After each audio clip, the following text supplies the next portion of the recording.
Comencé hace 32 años con la primera vivienda que hice. Las bóvedas, las cúpulas, todas las formas esferoidales, orgánicas, las que me han dado a empezar a entender la arquitectura desde otro lugar. La arquitectura mía es una arquitectura femenina. Sobre eso se colocó madera y se ahorró 500 metros cuadrados de concreto. Y ahí es donde entonces vuelven los materiales naturales, vuelven los materiales que menos daño hacen, que menos impacto causan al ser humano y al ambiente.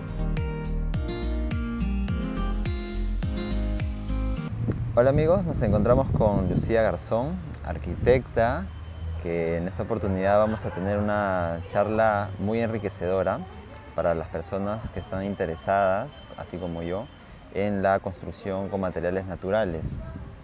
¿Qué tal, Lucía? Hola, Jorge, buenas ¿cómo tardes. estás? Cuéntame. Qué chévere estar contigo hoy. Gracias. ¿Cómo te está tratando el Perú? Bien, contentos de ver cómo se va avanzando en estos temas y que poco a poco cada día va conquistándose más corazones. El bambú va conquistando corazones. Y quería que primero nos cuentes quién es Lucía Garzón como arquitecta.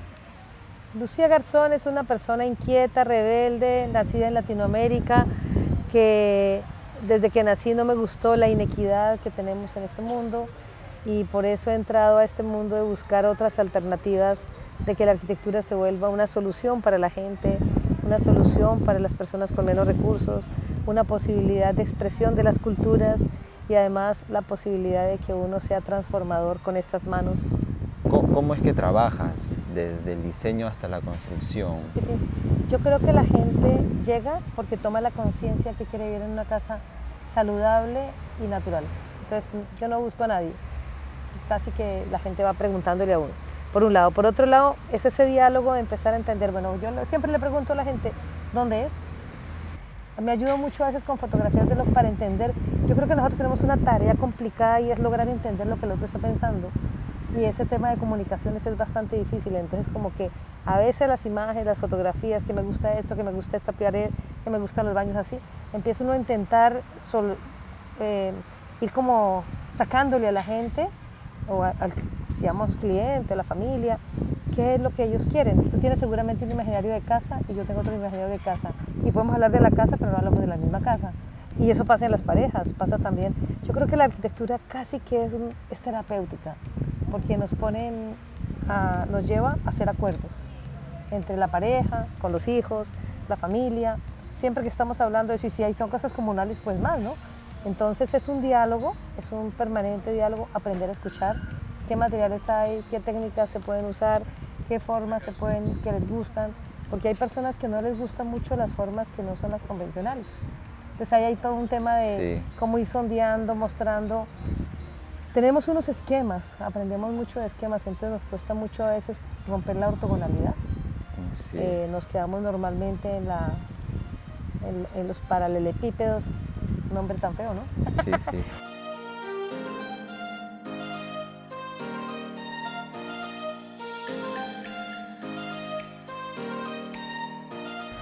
Me quedo impresionado por las cúpulas, ¿no? ¿Desde cuándo has empezado a trabajar con ese sistema, ¿no?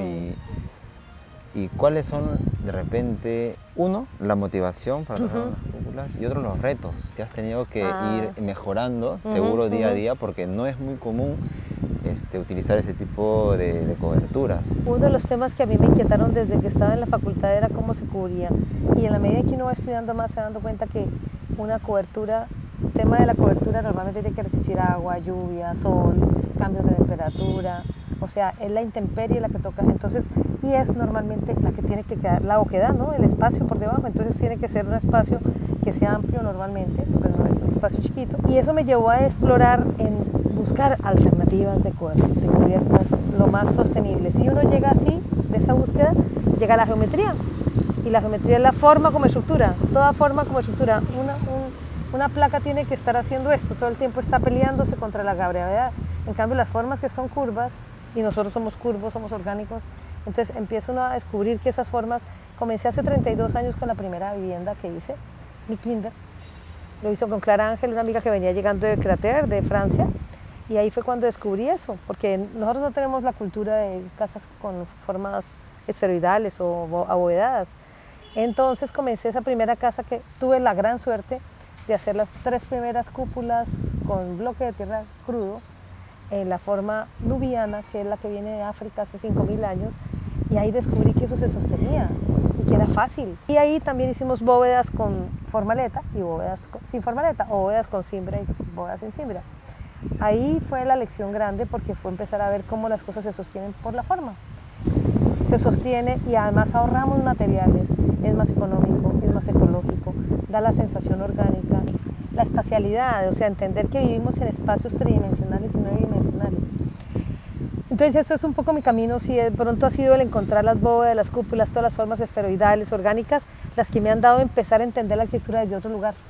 Porque entonces yo ya cuando me sumo en un papel, lo primero que estoy haciendo es una tridimensionalidad y estoy pensando cómo se sentiría ese espacio. Apenas voy trazando una línea, estoy pensando en lo de arriba. Entonces es un ejercicio permanente entre lo que está la función de la parte inferior, que si es una cocina, un comedor, cómo se recorre y todo esto, y cómo va quedando, cómo se sentiría, sea primer piso o segundo piso. La arquitectura mía, con el respeto de los caballeros, es una arquitectura femenina.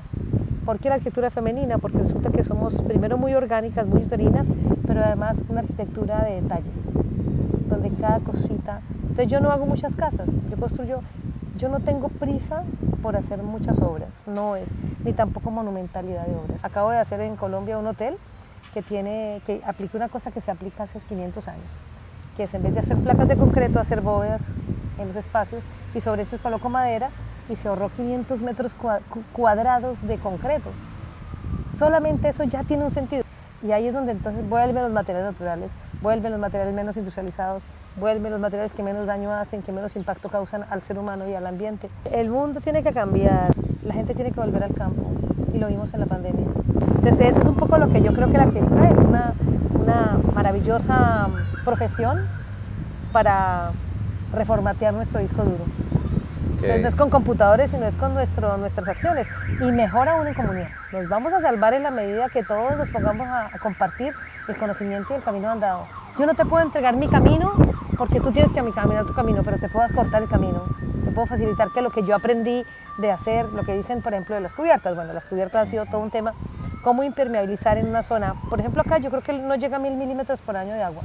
Entonces se puede perfectamente impermeabilizar con cal, como lo hicieron hace muchos siglos nuestros ancestros.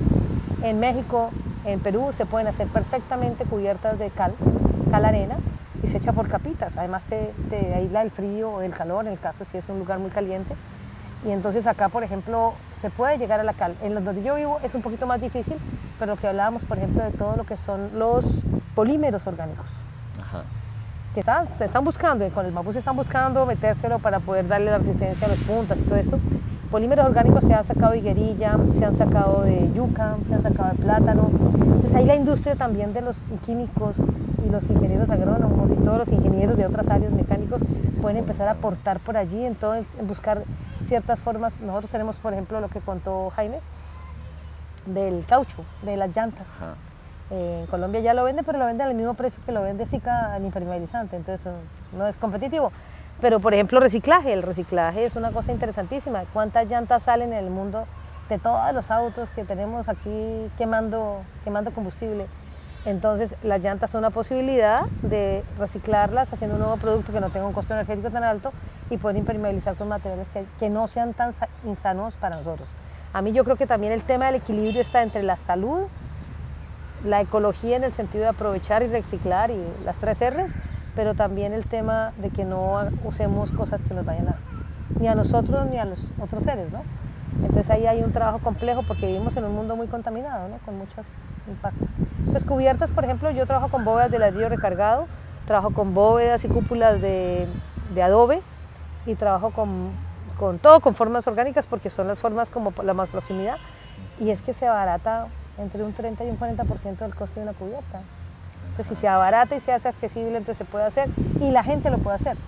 Lo que hoy presentaba, los domocañal, tú puedes armar, en un día lo aprendes a hacer y aprendes a hacer cubiertas. Entonces, no es una gran ciencia, pero es increíble porque si con unos bambucitos logras 2 metros cuadrados, un espacio de 8 metros cuadrados son 4 bambús. 4 bambús, ¿cuánto cuestan cuando los tienes en el monte o los tienes en la selva? Entonces, ahí es una alternativa concreta, rápida, y es empezar a trabajar las hojas caulinares, trabajar con tierrita y la cal, y ahí encontraste una solución para la cubierta. Entonces hay un trabajo largo que es el de cambiar nuestro chip, creer que podemos cambiar y creer que nosotros podemos hacer aportes a la innovación. Ser osado con precaución, porque uno tampoco puede volver a poner a vivir a la gente en un lugar donde de pronto el primer temblor o el primer aguacero se le cae encima. Pero que entonces ahí está la parte y lo que tú estás haciendo, donde te conocí, aportando en la parte técnica. Hay que hacer, hay que untarse, hay que coger. Tengo machucado mi dedo. ¿Sí? Entonces hay que hacer, o sea, nosotros no podemos pasar de ser arquitectos que pensemos y seamos intelectuales, sino tenemos la obligación de hacer taller, de saber cómo funcionan los materiales, cuánto pesan, cómo se arman, cómo se ensamblan, cómo se pegan. Y todo ese proceso la universidad no lo hace. Entonces, ¿qué pasa? Salimos de la universidad con una formación técnica, supuestamente, pero no es tan técnica, es más teórica, y no sabemos cómo se hacen las cosas. Entonces nos toca otro proceso largo. Los que tienen la suerte de entrar a trabajar haciendo materiales, trabajando con materiales, lo hacen, pero la mayoría de gente no, porque la gente se queda con el miedo. Y entonces es lo que pasa, el miedo no nos deja el avance, y si no sabemos del material, tampoco nos atrevemos a hacer, y seguimos haciendo lo que nos enseñó la universidad, que es concreto, hierro y ladrillo, y no nos atrevemos a hacer. Entonces hay todo un tema que es sistémico, porque es desde donde aprendemos hasta dónde podemos nosotros realmente transformar, y si uno no tiene las herramientas, pues es muy difícil, ¿no? Hay un trabajo que la academia le toca hacerlo, y la academia le toca hacer lo que es cambiar la forma de educar la arquitectura. Exacto, justamente es lo que buscamos con esta entrevista, transmitir esto, que es muy importante, la verdad que lo valoramos mucho. A mí siempre me gusta escucharte y siempre que te escucho aprendo algo nuevo. Y como te dije al inicio, es un gusto tenerte acá en el país, en el Perú. El motor principal de mi existencia es el conocimiento y la libertad. Y la libertad todavía no la veo porque aunque están celebrando ayer en México y mañana en Chile, celebran las fiestas patrias de la independencia, sabemos que no estamos independientes de nada.